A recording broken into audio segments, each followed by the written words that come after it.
इस लाइन का अर्थ मैं निकाल पाया, क्योंकि राजनेता क्या बोलते हो क्या सोचते हैं बड़ा कठिन है उसे ट्रेस करना, लेकिन फिर भी हम लोगों का काम ही यही है।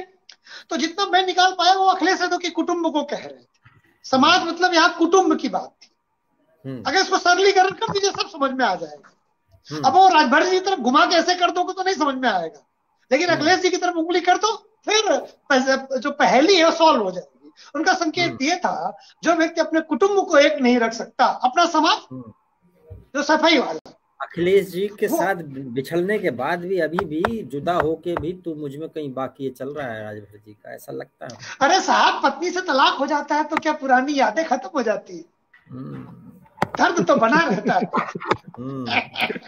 उसके साथ बिताए पल तो याद रहते हैं ना। जख्म भरने पे थोड़ी थोड़ी खुजली बनी रहती है। जी जी।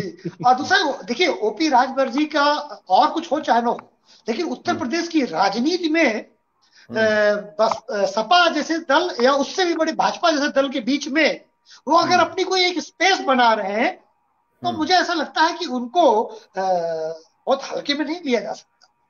वो जो बोलते हैं, जो कहते हैं, उसके मतलब उसके निहितार्थ होते हैं। जो ये कह रहे हैं, दो चीजें कह रहे हैं, एक तो सपा को अपना बैलेंस किया गया, तुम सही हो जाओ तो कुछ देखेंगे, और दूसरा भाजपा के लिए कह रहे हैं कि यार तुमको लेना हो तो ले लो यार, हम दोनों तरफ से बैटिंग कर रहे हैं। एक तब जब बचपन में हम लोग क्रिकेट खेलते थे ना, तो एक बैट्समैन ऐसा होता है इधर से भी बैटिंग करता है उधर से बैटिंग करता है, बोले यार अब कम पड़ रहा है, दोनों एडजस्ट कर लेते हैं। तो जो बैट्समैन होता था वो अपने दोनों तरफ से बैटिंग करता था और दोनों तरफ उसके रन मारने हैं। आपने कभी किया, तुमने किया, हमने खूब किया है। गांव में बोले यार अब एक बंदा कम है तो एडजस्ट करो। तो राजनीति में भूपेंद्र जी, सुमन जी क्या लगता है आपको ये राजभर जी? भूपेंद्र जी, अर्कवंशी जी का जवाब मैं देता हूँ। देखिए अर्कवंशी जी, राजनीति के लिए बातें सब अच्छी होती है, लेकिन अब चलो एक राजनीति से इतर बात करते हैं थोड़ी देर के लिए। आप व्यक्ति के रूप में रहिए तो शायद मेरी बात समझ पाए। दुनिया में कोई ऐसा समाज भूपेंद्र भाई आपने देखा है जो इस बात के लिए आंदोलन करता हो कि साहब हम जनरल थे तो ओबीसी हो जाएंगे और ओबीसी के हम एससी हो जाएंगे? इस बात के आंदोलन होता है कि हम सबसे पिछड़े हैं। हम यहाँ गर्व से बता रहे हैं हम पिछड़े और पिछड़े होना चाहते हैं हम, और नहीं पिछड़े और दलित होना चाहते हैं, और दलित एसटी होना चाहता है। अब एसटी के नीचे कहा जाओगे? यानी इस देश में जो नौकरी पर बात करना, सरकारी नौकरी का लॉलीपॉप का जो व्यवस्था है, उसमें हम भारतीयों को, उत्तर प्रदेश के वासियों को इस तरह से फंसाना चाहते हैं कि हम मुख्यमंत्री मिनिस्टर बन जाएं। राजभर जी, अच्छा, राजभर जी की पॉलिटिक्स जो है उनको थोड़ा सा और सुनिए, कह रहे दिल्ली में मुफ्त लाइट मिल सकती है। दिल्ली इतना बुरा है 1.5 करोड़, उत्तर प्रदेश 25 करोड़ है, 2.25 करोड़। हम ऑफिशियल डाटा मानते हैं भाई। हाँ ठीक है, official data 1.5 crore. Uttar Pradesh official data मतलब 20 करोड़ प्लस 22-23 करोड़, अनऑफिशियल 25 करोड़। तो चलो 2.25 करोड़ तो 25 करोड़, 25 करोड़ मतलब दुनिया का 5वां बड़ा राष्ट्र उत्तर प्रदेश। अब आप कहते हैं एक राष्ट्र के बहुत बड़े वर्ग को बिजली फ्री कर दीजिए, और फ्री बिजली के बाद बिजली केवल तार जैसी जलेगी, आएगी नहीं बिजली।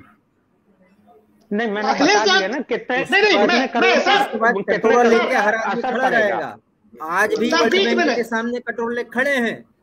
आज भी मैं पढ़ रहा था, अगर ओल्ड पेंशन स्कीम के एक डेटा देख रहा था मैं कि अगर ओल्ड पेंशन स्कीम पूरे राज्यों में लागू कर दिया जाए तो 1.5 लाख करोड़ रुपए का बोझ राज्यों पे पड़ेगा, और राज्यों के वार्षिक कर्जा है। हाँ वार्षिक हो गए, हाँ वार्षिक है। और तो जो अरविंद केजरीवाल जी कह रहे हैं, बिजली की समस्या ये है कि जितने भी बिजली कंपनियां है ना, बिजली कंपनियां रोती हैं, वो बोलती है कि जो डिस्ट्रीब्यूशन कर रही है वो हमको पीछे से उनको पैसे नहीं दे पाते। बिल्कुल सही बात आपने कि उनको नहीं, मैं वही बता रहा था कि वितरण और पार्षण जो कंपनियां कर रही है 90,000 करोड़ का उनका घाटा है, वो सरकार का अपना देखना है। सरकार को उसमें आम जनता का लेना देना नहीं है। वो एक कंपनी से दूसरी को और दूसरी से तीसरी को जो स्टोर कर रही है, जो डिस्ट्रीब्यूट कर रही है और जो उत्पादित कर रही है, वो उन 3 कंपनियों का अपने आपस में है सरकार के ऊपर। मुझे भी बोलने दीजिए भाई, माफी चाहूंगा। मैं सिर्फ ये कहता हूँ, अरविंद केजरीवाल जी कह रहे हैं ना कि जिसको चाहिए वो मिस कॉल करे, और मिस कॉल कौन डिसाइड करेगा? सरकार। यानी अरविंद केजरीवाल जी बमा पड़े, गांव की भाषा में कहे, गरीबों को मुफ्त में दे करके बमा पड़े, गांव कहते हैं ना भैंसिया बमा पड़ती है, अभी 2.25 करोड़ में बमा पड़े हैं, 25 करोड़ में क्या हालत होगी? तो ये जो ये डिमांड है ये राजनीतिक ज्यादा है। अब आते हैं वंचितों की बात में। जब वंचित हो गया तो वंचित में दलित भी है, ओबीसी भी है, जनरल भी है। आप सीधे ये बात करो, इतने ज्यादा डिवीजन समाज के करके एक राष्ट्र को कितना बांटेंगे आप, एक समाज को? ये बंटवारा ठीक नहीं है। आपकी बात से एक शेर याद आ गया। अब देखो इस बार का आज की डिबेट का पहला शेर याद आया है मुझे। दूसरा है, दूसरा मुझे लगता है कृष्ण चंद्र जी का है, हो गया। आप देखिए, आप मतलब कितनी हिंदू विरोधी सरकार है। हिंदुओं से नफरत देखिए आप, हिंदू त्योहारों से आप देखिए नफरत के हाल कि आप पटाखा नहीं फोड़ सकते, जेल भेज देगी आम आदमी पार्टी। चलिए ये है आलोक जी, इस विषय पर आखिरी टिप्पणी आपकी आज की। देखिए हम तो ये कहते हैं कि अब राजभर जी उत्तर प्रदेश के जादूगर बने, जैसे कि कांग्रेस के गहलोत जी हैं, और राजभर जी की अपनी प्रासंगिकता है। हम उनसे सहमत हो असहमत हो, लेकिन आज उन पे परिचर्चा कर रहे हैं ना, तो उनकी अपनी प्रासंगिकता है, उनकी अपनी मजबूरी है, और ऐसे बयान देते रहे, हम लोग उसमें परिचर्चाएं करते रहेंगे। हाँ, ये जो राजभर वर्सेस राजभर की लड़ाई ये है कि अनिल राजभर सोच रहे हैं ये भाजपा में ना आ जाए। अगर भाजपा में आ गए तो जो हम मजबूत हुए थोड़े बहुत, ये आ जाएंगे तो हमारी कोई पूछ खत्म हो जाएगी। तो जो राजभर वर्सेस राजभर की लड़ाई है ओपी राजभर की, वो अनिल राजभर ये कतई ना चाहते होंगे, फूटी आंखों न सुहाते होंगे कि जो सुभाषपा है वो सत्ता में आ जाए, क्योंकि उससे अनिल राजभर स्वयं कमजोर हो जाएंगे। और दुनिया में भैया और राजनीति में कौन ऐसा मूर्ख है जो अपनी कमजोरी को खुद पैदा करे, या वो कौन चाहेगा कि हम कमजोर हो? तो ये लड़ाई राजभर वर्सेस राजभर की, भाजपा के अंदर के राजभर से जी वर्चस्व की लड़ाई है, जिसमें भाजपा के अंदर बैठा राजभर भाजपा के अंदर आने वाले राजभर से डर रहा है।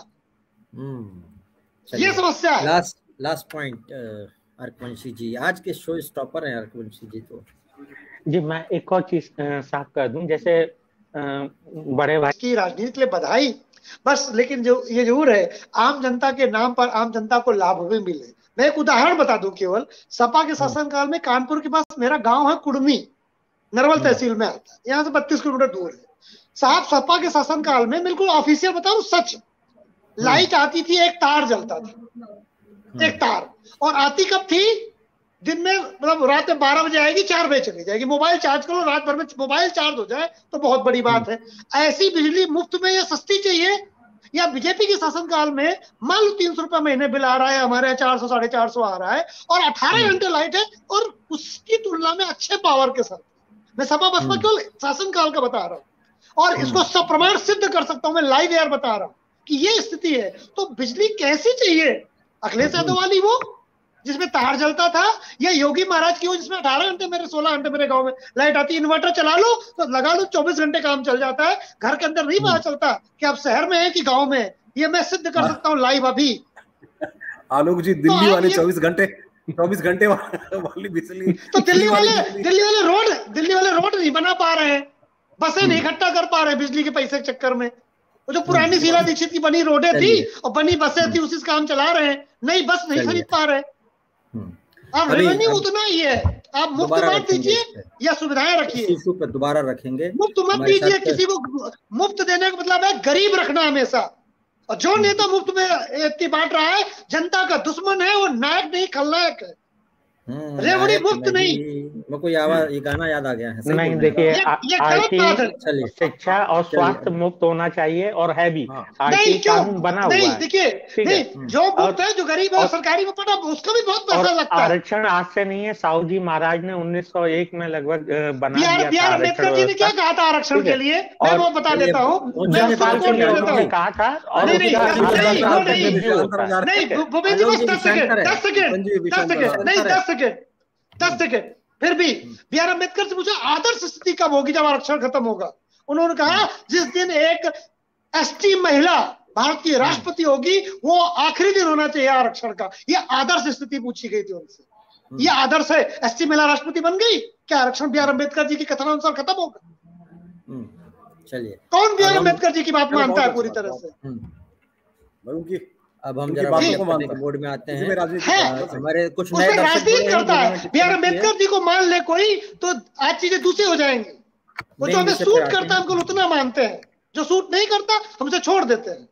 मेन विषय पर आते हैं। प्रतीक ठाकुर जुड़े हैं, कह रहे हैं अगर मैं